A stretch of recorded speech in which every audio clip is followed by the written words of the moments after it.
Actually, I'm going to confuse you a bit, and I changed the title. It's more about M2M Technology Development. I thought that would fit better. Thank you for being here. I was thinking about, will it be full? Will it be empty? I think there is some competition here.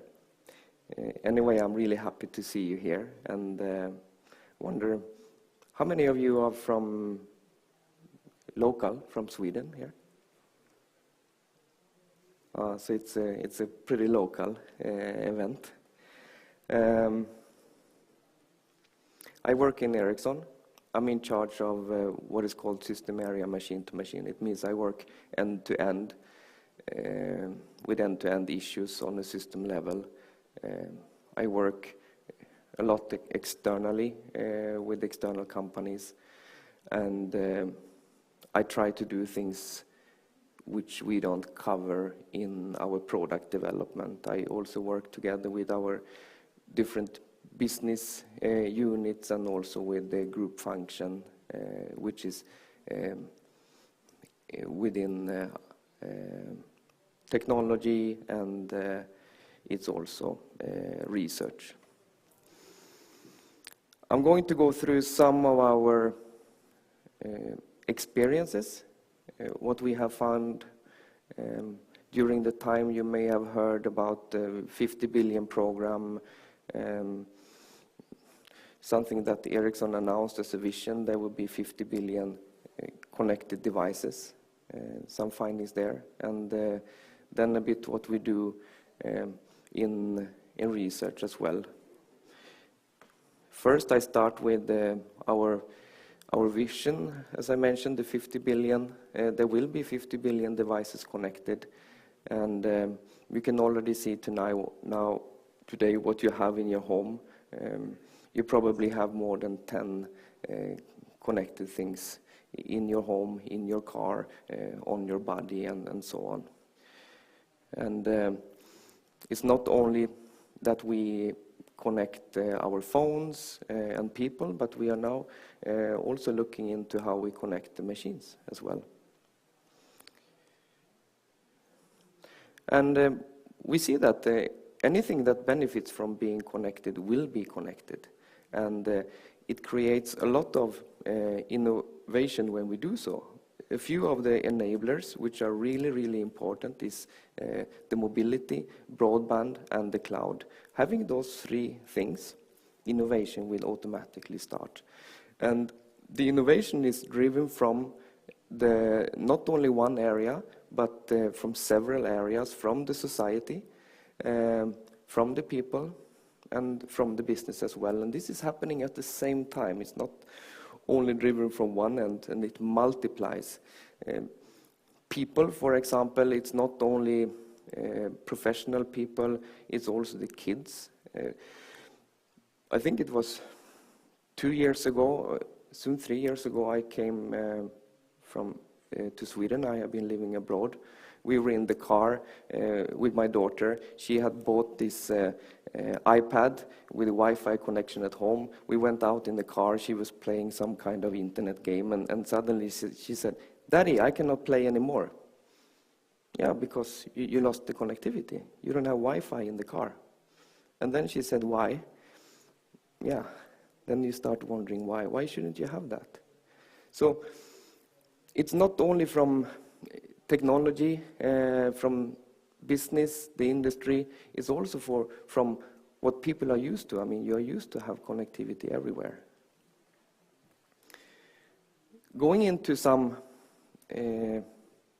driving forces for machine to machine is, if we start from the bottom, it's more regulatory, it's energy meters and so on. You connect them. You go further, going into optimizing processes. For example, it's logistics, it's fill level in the ice cream box, or you optimize the processes. You continue innovating, and then you can see you can create some stickiness. For example, you can have a connection to the end user.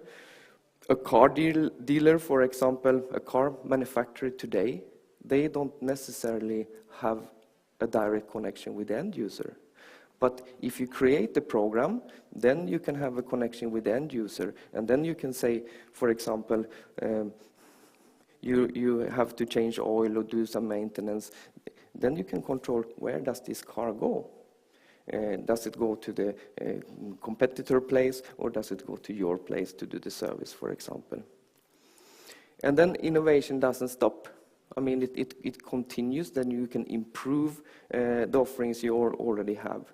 And I will continue a bit on this, into what happens when you actually start providing M2M business, and what are the requirements. There are some very important steps. Here, I come from the mobile industry, and in the mobile industry, we start with the phone, and phone is voice, and it's internet connectivity, it's mobile broadband. But then you move into the area of that you connect devices. And what do you have to do when you do that? For example, you go from best effort to business critical. You go from national to international. It's from telecom to industry. It's a new area. I mean, it's not people talking in phones. It's as Jansin mentioned before, is construction companies having a camera looking at the construction places and so on. It's not anymore a normal help desk. If you have a mobile phone, you call the help desk and they say restart the phone or something. But if you move into the machine-to-machine area, you need to provide nerd-to-nerd support, real technical support, and it's also 24 hours, 365 days a year. It's a big difference. It's mission critical. You don't have the operator touching the device always, and no keyboard, no display. It's a different world.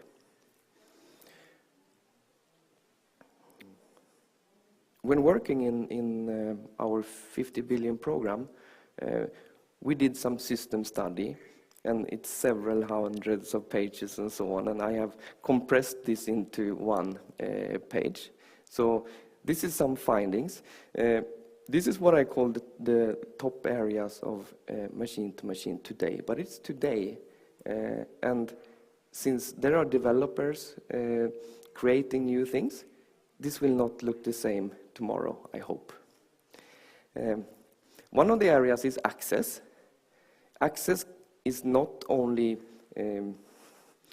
Ethernet cable or fiber or DSL, but it's also, you know, it's Wi-Fi, it could be Bluetooth, it's Zigbee, and of course it's 3GPP related. It means it's GSM, GPRS, and 3G and 4G technology. We need to include all those accesses and understand what does it mean when you use some kind of access, and what are the different directions you have to take when you develop applications for different access. Another area is secure ID. It's very nice to have your lamp at home that is going on and off from your mobile phone. But when someone else can see that you do that, it's not that fun anymore. Or if someone can control it for you, so the light goes on and off at home, I mean, that's not acceptable. And it's not only for the lamp, I mean, it's also for the missile control, for example. You don't want that push button being connected with Zigbee and no security. So secure ID is extremely important, and it's important end to end. Another one is addressing. We need to have an address, and if we say there are 50 billion connected devices, we need to have an address for all, and IPv4 is not enough for that. So IPv6 is the way to go for addressing. Another one is device management, and I will come back to that later. It's about comparing again with a laptop or a phone or an iPad or something, you have a display, you have some keyboard, and you have an operator. That's you. You are actually operating this one. And you get the question, and it says, do you really want to update the software? Then you can press yes, and are you sure? And yes. But in the machine-to-machine world, there is no keyboard, there is no display, and there is no operator. There's no one to pushing the button. So you really need to have remote control, which is remote reset, firmware upgrade, and so on. Next one is automatic provisioning. It has to be zero configuration. You are putting up hundreds and thousands of sensors and lamps and so on in a building, and it has to be made efficient and really cheap to implement. So it has to be automatic provisioning. The next one I have put here is another driver, that is SDK, the development kit.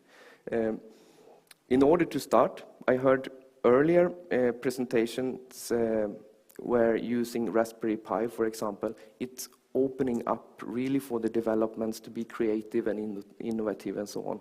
But in the connected world, there is no SDK. And we have checked the market, and you can go to some places and you order an SDK. In some places, you get 4 SIM cards.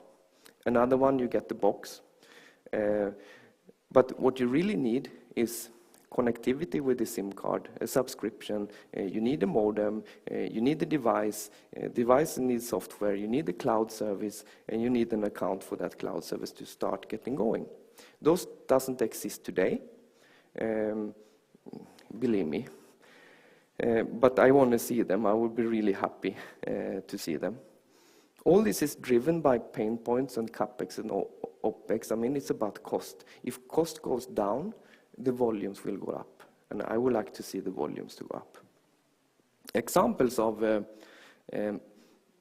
device management. Why is it so important? You can do a development of a smart meter, and it will do a remote reading of the electricity consumption. But what would happen if it doesn't work anymore? And if you need to go there and do a reset or update the firmware. This has actually happened, and it has happened in the Nordic countries as well.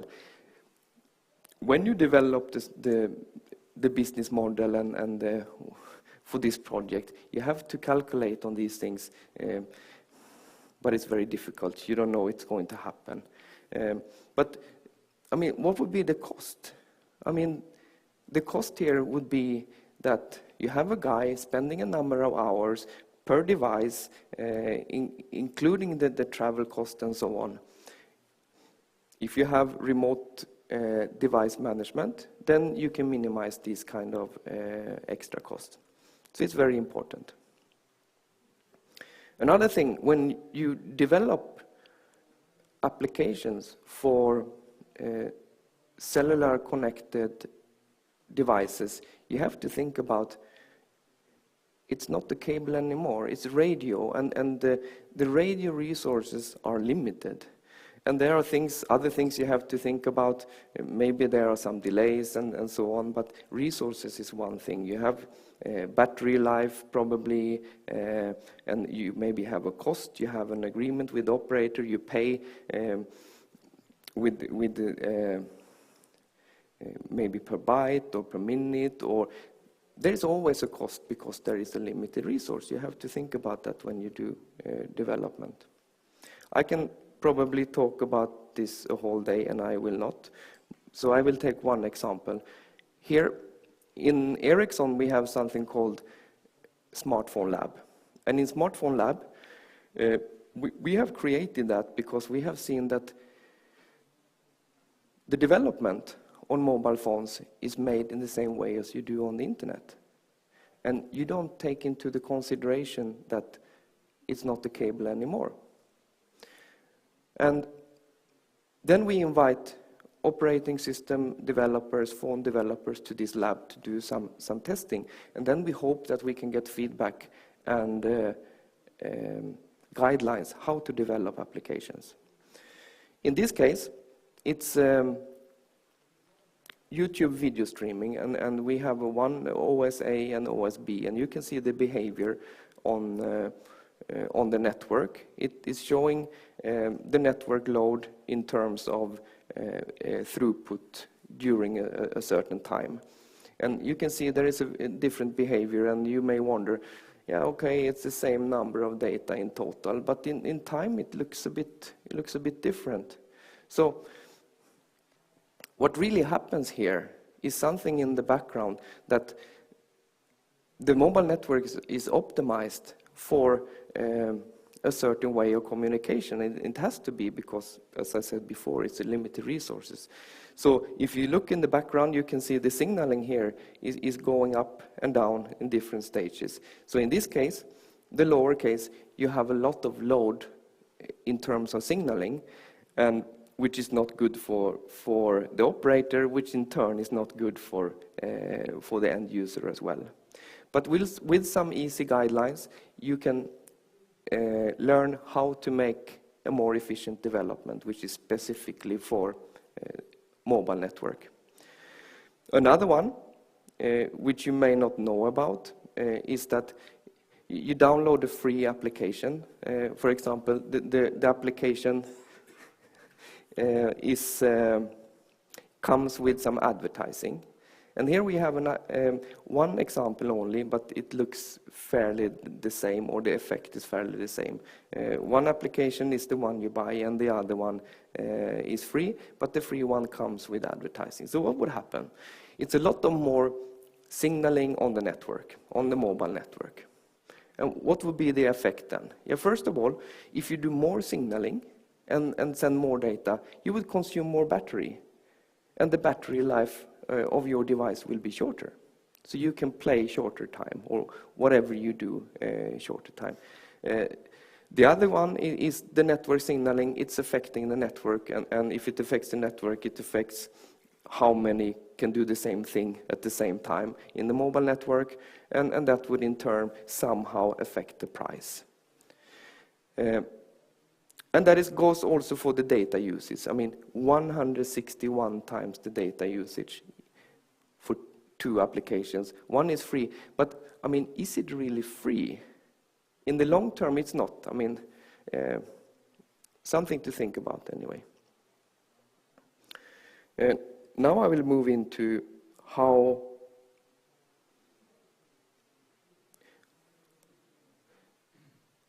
we make life easier, and by giving you some tools. I will go into horizontalization, parts we are doing more in research than in commercial products. We would like developers to focus on the application.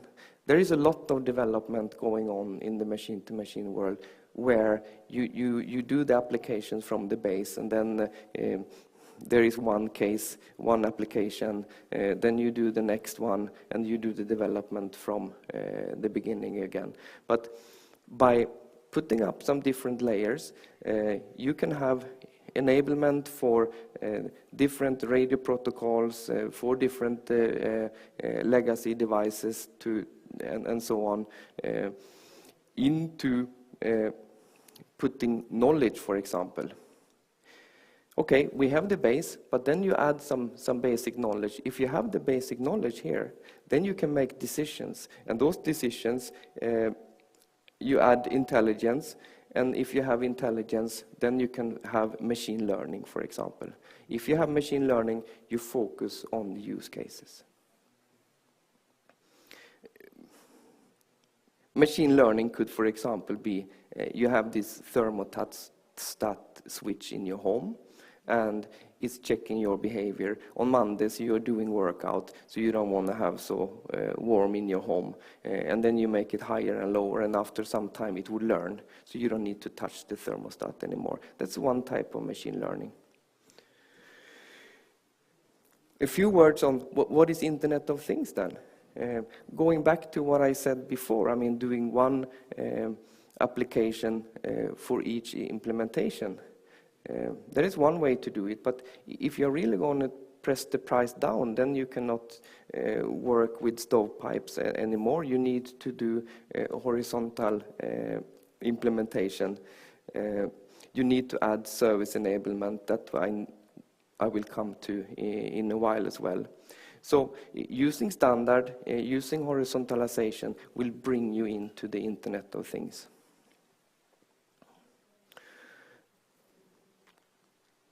A bit about devices. There is a lot of available protocols and radio interfaces out there. We shouldn't have the integrators to think about, should I use a Zigbee or Z-Way or Wi-Fi to connect? That should just be plugins. So we need an abstraction layer. We have done development in Ericsson where we have on an OSGI platform, we have done a protocol abstraction functionality that is ready to be brought out to the market today. All devices, even the tiny small ones, can have and should have a web server on them, which enables web development environment. You shouldn't have to study thick books to do the development on the devices, but if you use standard tools, then development can go on. It will be cheaper. Another thing is, we have seen you can come down very low in footprint. Going out to billions and billions of devices, you need to really squeeze. And what do you need to squeeze is actually the silicon area. And how do you squeeze the silicon area? You do that by having a small footprint in memory, for example. And we have seen implementations using 48 kilobyte of flash and 8 kilobyte of RAM. With the web server running on that, and the OS is Contiki, for example. And if you have that, then you push the silicon area. Silicon area is cost. Cost becomes price.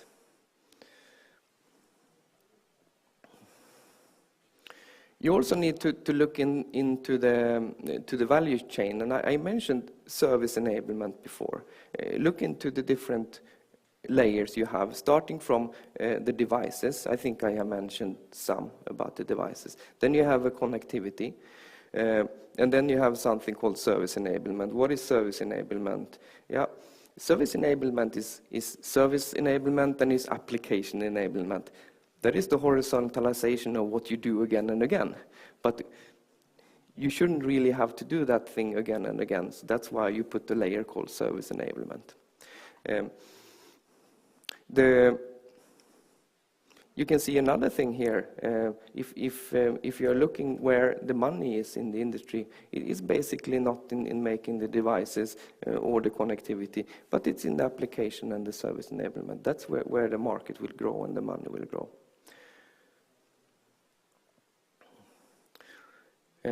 Again, our vision is 50 billion connected devices. We would like that to happen. I have gone through a few enablers and a few problems and how we can solve them. It's about connecting devices in machine to machine, and anything that benefits from being connected will be connected. If you found this a bit interesting and you wonder where to go, I will show you two places you can check. One is Ericsson Labs, where you can see some tools you can use, and you can also, there is a community that you can utilize. Another thing is a network society. You heard me mention that name. Here you can see some more explanations of what I have told you. That was all from me. Any questions or comment?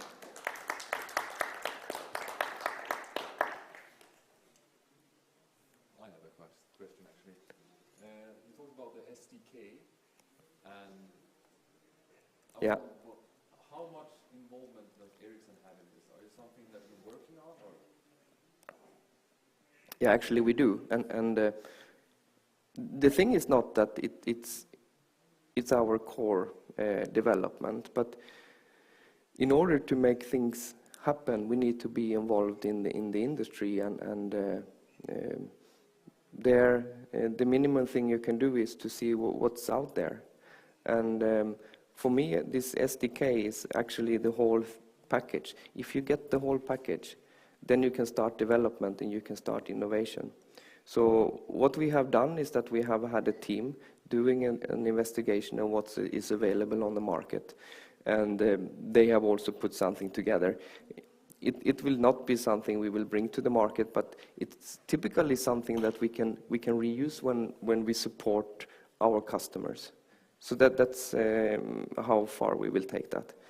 But it's really amazing when you go to the web pages and it looks very nice, but then once you order, you get only a part of it.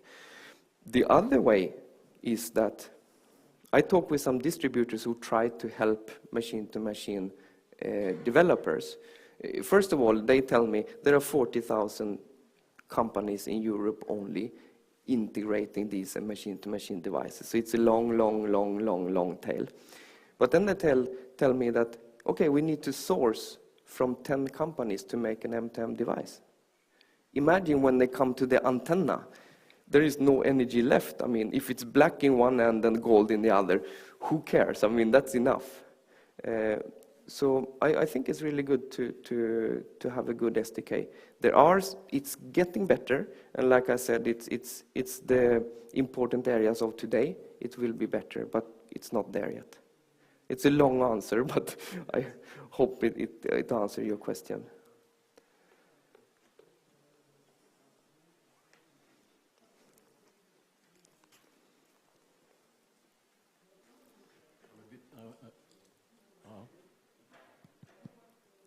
Maybe you will hear anyway. I can hear you, yeah.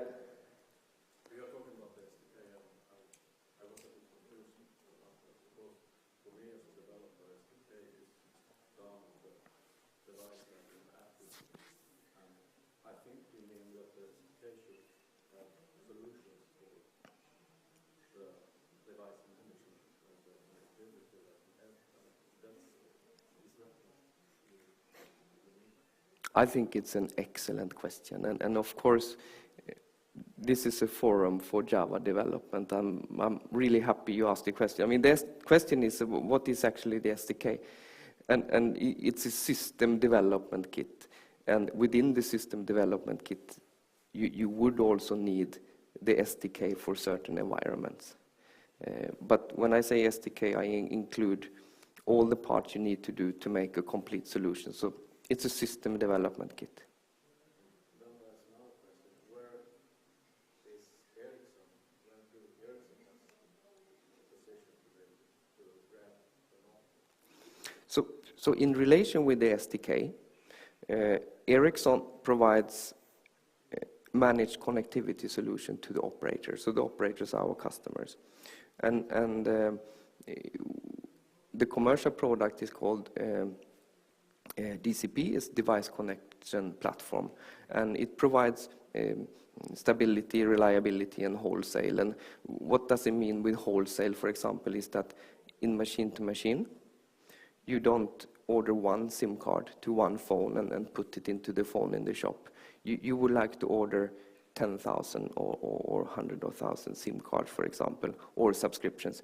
Otherwise, what would happen is that you end up with this pile of envelopes, and in the envelope is a big SIM card, and in the big SIM card is a small SIM card, and then you need to push it out and put it into your device, and your device is actually waterproof, so it's not waterproof anymore. But anyway, that's one part. The other part is that we provide APIs for the developers.